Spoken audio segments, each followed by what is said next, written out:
नमस्कार दोस्तों, स्वागत है आप सभी का आपके अपने YouTube चैनल द वंसु वॉइस में। दोस्तों, अगर आप भी अपनी लाइफ में कुछ नया सीखने की चाहत रखते हैं तो इस चैनल को अभी सब्सक्राइब करें। तो चलिए आज की प्रस्तुति शुरू करते हैं। जय श्री हरि विष्णु, जय मां लक्ष्मी। दोस्तों, 23 नवंबर 2023 गुरुवार के दिन करीब 400 वर्षों बाद एक दिव्य और दुर्लभ संयोग बनने जा रहा है, क्योंकि इस दिन सभी एकादशियों में से सबसे बड़ी एकादशी देवउठनी एकादशी पढ़ने जा रही है। दोस्तों, यह एक आदर्श गुरुवार के दिन पढ़ रही है, जिस वजह से इस दिन 3 बड़े योगों का निर्माण हो रहा है, जो कि है धन लक्ष्मी योग, अमृत सिद्धि योग और गज केसरी योग। दोस्तों, इन 3 योगों के निर्माण की वजह से इस एकादशी पर भगवान विष्णु और मां लक्ष्मी की असीम कृपा बरसने वाली है। और अगर इस दिन आप चुपचाप किसी को बिना बताए तुलसी से जुड़ा यह टोटका कर लेते हैं तो आपकी सभी समस्याओं का हल संपूर्ण रूप से हो जाएगा। दोस्तों, एक साल में करीब 24 एकादशी पड़ती है और 23 नवंबर को पढ़ने वाली एकादशी सभी एकादशियों में सबसे बड़ी मानी जाती है।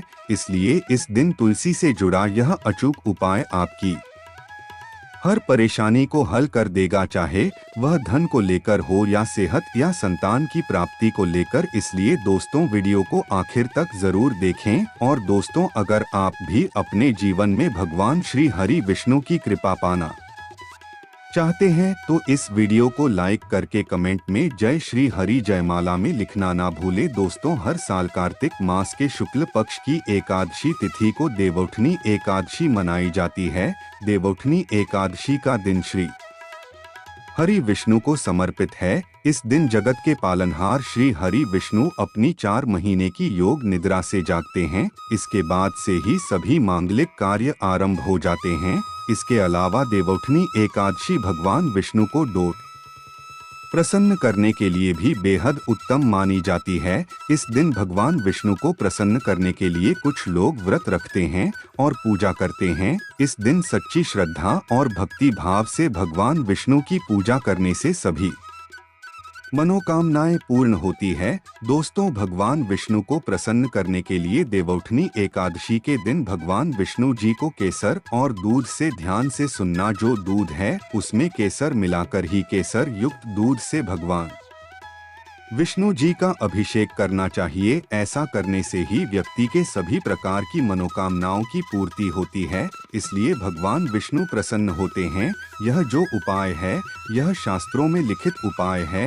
यह बहुत ही प्रभावी और चमत्कारी उपाय है। चाहे कोई भी विशेष प्रकार की मनोकामना हो और वह मनोकामना आपके लंबे समय से पूर्ण नहीं हो पा रही है, तो उपाय करने से मनोकामना पूर्ण हो जाती है। यदि कोई व्यक्ति आर्थिक तौर पर बहुत समस्याओं को झेल रहा है, एकादशी के दिन भगवान विष्णु की पूजा करें, कुछ पैसे अर्पित करें। पैसे अर्पित करते समय आपको बोलना है कि हे भगवान, ये पैसे मैं आपको अपनी आर्थिक उन्नति के लिए समर्पित कर रहा हूँ, कृपया आप इसे स्वीकार करें। इस प्रकार से आपको प्रार्थना करनी है और इसके बाद पूजन के उपरांत इन पैसों को भगवान विष्णु जी का आशीर्वाद के रूप में मानकर आप इसे अपनी तिजोरी में रखें या पर्स में रखें। ऐसा करने से धन लाभ होता है और पैसों से जुड़ी जो भी समस्या आपके जीवन में होती रहती है वे समस्या समाप्त हो जाती है।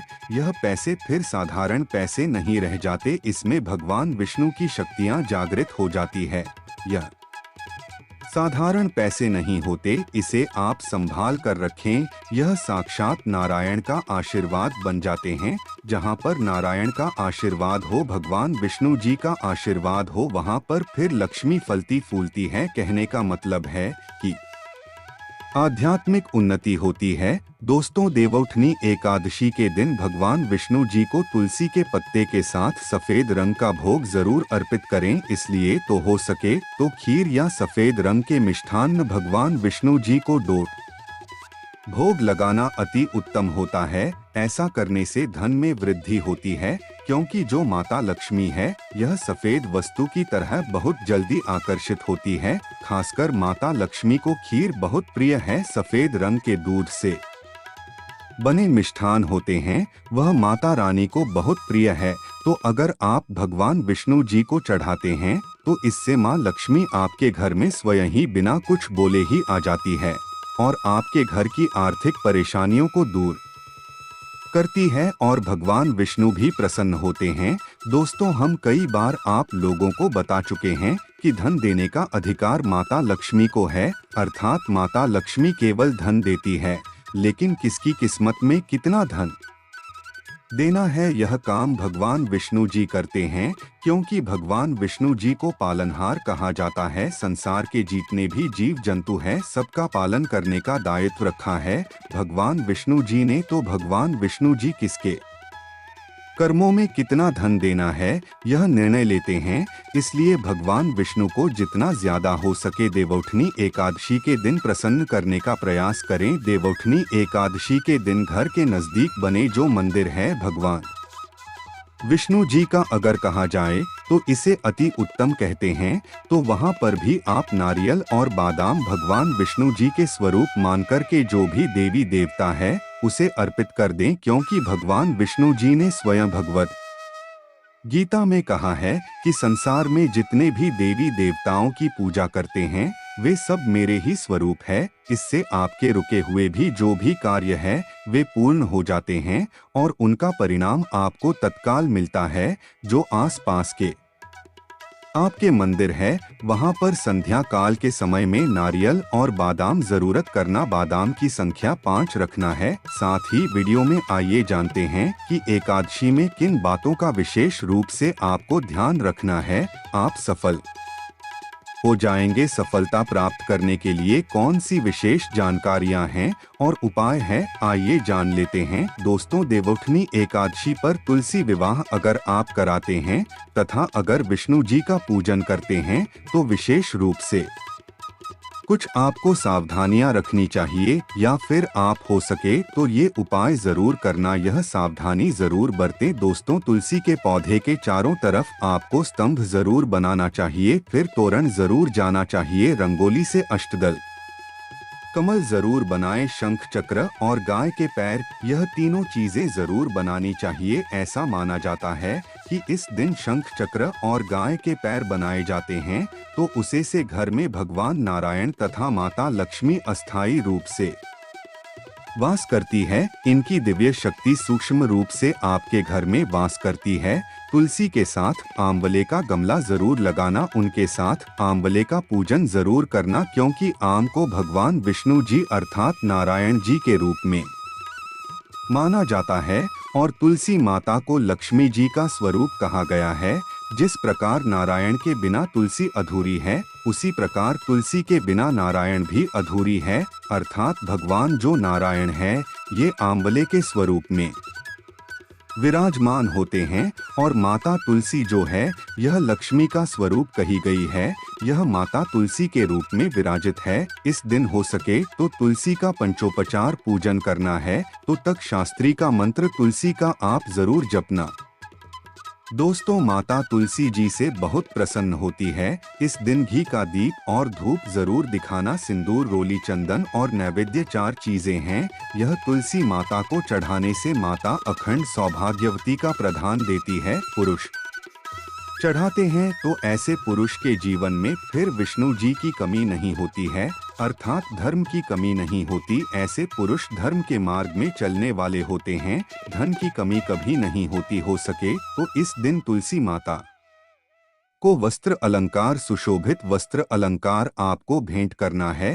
दोस्तों, लक्ष्मी जी का अस्तोत्र या दामोदर स्तोत्र यह जो पाठ कहे गए हैं यह आपको जरूर करना चाहिए। उसी के चारों ओर दीप दान जरूर करें। ऐसा माना जाता है कि जो भी व्यक्ति तुलसी को एकादशी की तिथि में दीप दान करते हैं चारों तरफ, तो ऐसे व्यक्ति को मृत्यु के पश्चात कभी भी अंधेरे की प्राप्ति नहीं होती। कहने का मतलब है कि आप जो दीप दान करते हैं वह दीप प्रकाशित होते हुए आपकी आत्मा को स्वर्ग तक पहुंचाने में मदद करते हैं। हो सके तो दी दान जरूर करें, और दान करने से हमारे पूर्वजों की आत्मा को शांति मिलती है।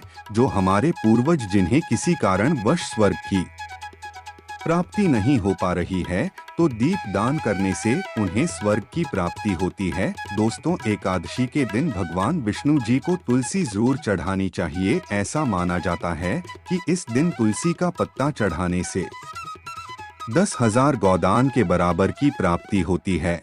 लेकिन आज के दिन जान लीजिए, अर्थात इस दिन देवउठनी एकादशी के दिन गलती से भी तुलसी का पत्ता नहीं तोड़ा जाता, जो कि पत्ते आपको पहले से ही तोड़कर रख ले हैं। जिन दंपतियों को संतान न हो तो उन्हें तुलसी मस्तक जरूर पढ़ना चाहिए, इससे संतान की प्राप्ति होती है। तुलसी नमस्ते के पाठ से शीघ्र ही जिनके विवाह नहीं हो पाते हैं तो उनका शीघ्र ही विवाह हो जाता है, बल्कि जिनका कोर्ट कचहरी के मामले में कोई केस अगर चलता है तो वह समस्या भी दूर हो जाती है। दोस्तों, नए घर में तुलसी का पौधा इस दिन लगाने से श्री हरि भगवान विष्णु जी बहुत प्रसन्न होते हैं और ऐसे घर में सभी प्रकार के मंगलकारी चीज प्रदान करते हैं।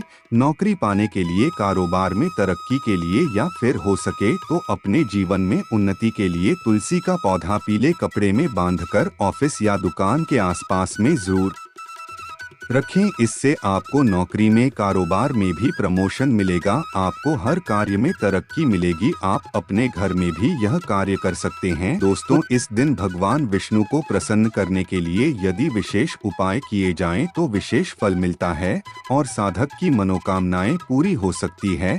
यह उपाय इस प्रकार है। देवउठनी एकादशी की शाम तुलसी के पौधे के सामने गाय के घी का दीपक लगाएं और ओम वासुदेवाय नम मंत्र बोलते हुए तुलसी के 11 परिक्रमा करें। इस उपाय से घर में सुख शांति बनी रहती है और किसी भी प्रकार का कोई संकट नहीं आता। एकादशी पर ब्रह्म मुहूर्त में उठकर किसी पवित्र नदी में स्नान करें तो जीवन के सभी सुख प्राप्त होते हैं। इसके बाद विधिपूर्वक गायत्री मंत्र का जाप करना चाहिए। स्त्रियों के लिए यह स्नान उनके पति की लंबी उम्र और अच्छा स्वास्थ्य देने वाला माना गया है। यदि आप धन की इच्छा रखते हैं तो एकादशी पर समीप स्थित किसी विष्णु मंदिर जाएं और भगवान विष्णु को सफेद मिठाई या खीर का भोग लगाएं। इसमें तुलसी के पत्ते डालें, इससे भगवान विष्णु जल्दी ही प्रसन्न हो जाते हैं। एकादशी पर एक नारियल व थोड़े बादाम भगवान विष्णु के मंदिर में चढ़ाएं। यह उपाय करने से आपको जीवन के सभी सुख प्राप्त हो सकते हैं और अटके कार्य भी बन सकते हैं। एकादशी पर भगवान श्री विष्णु का केसर मिश्रित दूध से अभिषेक करें। यह करने से भगवान विष्णु के साथ माता लक्ष्मी प्रसन्न होती है और साधक की हर मनोकामना पूरी कर सकती है। भगवान श्री विष्णु को पीतांबर धारी भी कहते हैं, जिसका अर्थ है पीले रंग के वस्त्र धारण करने वाला। एकादशी के दिन आप पीले रंग के कपड़े, पीले फल व पीला अनाज पहले भगवान विष्णु को अर्पण करें। इसके बाद ये सभी वस्तुएं गरीबों व जरूरतमंदों में दान कर दें। ऐसा करने से भगवान विष्णु की कृपा आप पर बनी रहेगी। यदि आप निरंतर कर्ज में फंसते जा रहे हैं तो एकादशी पर समीप स्थित किसी पीपल के वृक्ष पर पानी चढ़ाएं और शाम के समय दीपक लगाएं। पीपल में भी भगवान विष्णु का ही वास माना गया है। इस उपाय से जल्दी ही आप कर्ज मुक्त हो सकते हैं। इस दिन दक्षिणावर्ती शंख में जल भरकर भगवान श्री विष्णु का अभिषेक करें। इस उपाय से भगवान विष्णु और मां लक्ष्मी दोनों प्रसन्न होते हैं। धन की कामना रखने वाले साधक एकादशी के दिन नीचे लिखे मंत्र का 5 माला जाप करें। ओम ह्रीं क्लीं श्री। एकादशी के दूसरे दिन किसी ब्राह्मण को भोजन करवाकर उसे दक्षिणा, वस्त्र आदि भेंट स्वरूप प्रदान करें। इससे आपको लाभ हो सकता है। एकादशी पर भगवान विष्णु की पूजा करें और पूजा करते समय कुछ पैसे विष्णु भगवान की मूर्ति या तस्वीर के समीप रख दें। पूजन करने के बाद यह पैसे फिर से अपने पर्स में रख लें। इससे धन लाभ होने की संभावना बन सकती है। काफी कोशिशों के बाद भी यदि आमदनी नहीं बढ़ रही है या नौकरी में प्रमोशन नहीं हो रहा है तो एकादशी पर 7 कन्याओं को घर बुलाकर भोजन कराएं। भोजन में खीर अवश्य होना चाहिए। कुछ ही दिनों में आपकी कामना पूरी हो सकती है। तो दोस्तों, ये थे तुलसी से जुड़े कुछ उपाय जो आपको इस एकादशी पर जरूर करने चाहिए। आशा है आज की प्रस्तुति में बताई जानकारी आपको अच्छे से समझ आ गई होगी। प्लीज हमारे चैनल द वंसु वॉइस को सब्सक्राइब करें। धन्यवाद।